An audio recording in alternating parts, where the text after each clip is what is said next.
Ever since my mom died, I've been a mess.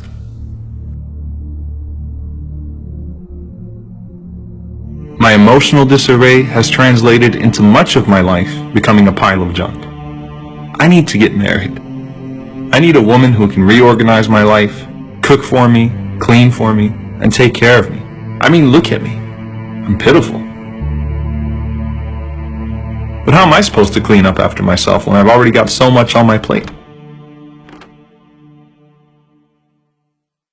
About a month ago, my uncle's wife was in a major car accident and has been in the hospital since. She's been steadily recovering, but naturally this entire event has taken its toll on him. I would make it a point to visit him frequently, knowing how lonely and down he was. Somehow, we managed to get on the topic of marriage. I told him I really needed a wife, and that my life was a mess. He smiled and said, "I thought your generation was an enlightened one. A wife is not a maid, and you need to understand marriage before you get married."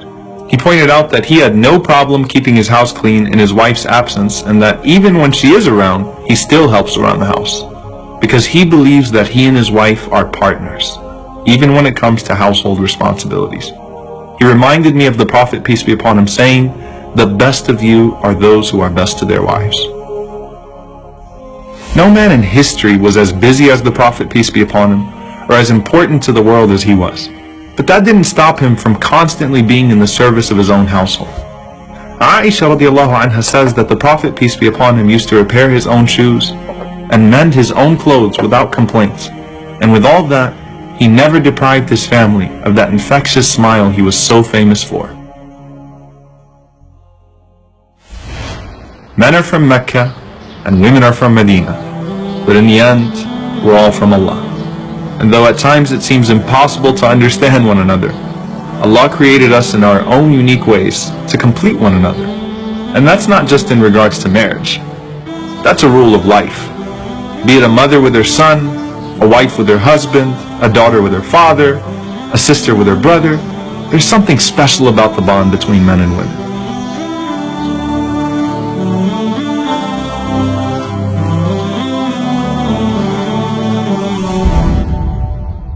My uncle told me that women often go unappreciated in our lives. And part of that lack of appreciation is that we belittle what they're capable of and reduce them to maids. That's why the Prophet, peace be upon him, taught us that though we may never repay them, we should at least recognize their efforts and be grateful. Not only that, but we should honor them and hold them in the highest regard. You know, your mother didn't just clean after you. She made you the person you are today. She didn't just change your diaper. She built your character. Through sleepless nights and constant worrying and prayers, she proudly watched you grow.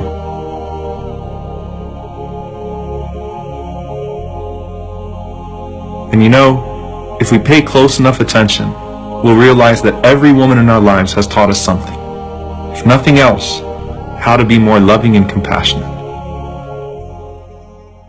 وَوَصَّيْنَا الْإِنسَانَ بِوَالِدَيْهِ إِحْسَانًا حَمَلَتْهُ أُمُّهُ كُرْهًا وَوَضَعَتْهُ كُرْهًا وَحَمْلُهُ وَفِصَالُهُ 30 شهرا.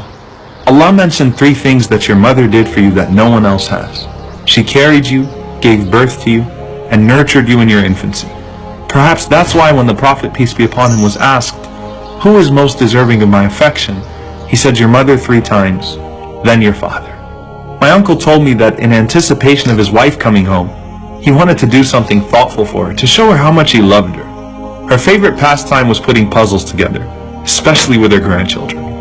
So I thought I'd make a puzzle for her, actually of her, to show her that just as she completes me, I can sort of complete her.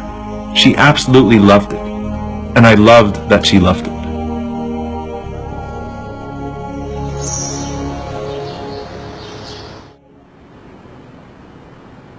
My neighbor once asked me, "Aren't you Muslims exaggerating just a little bit when you claim that Muhammad emancipated women?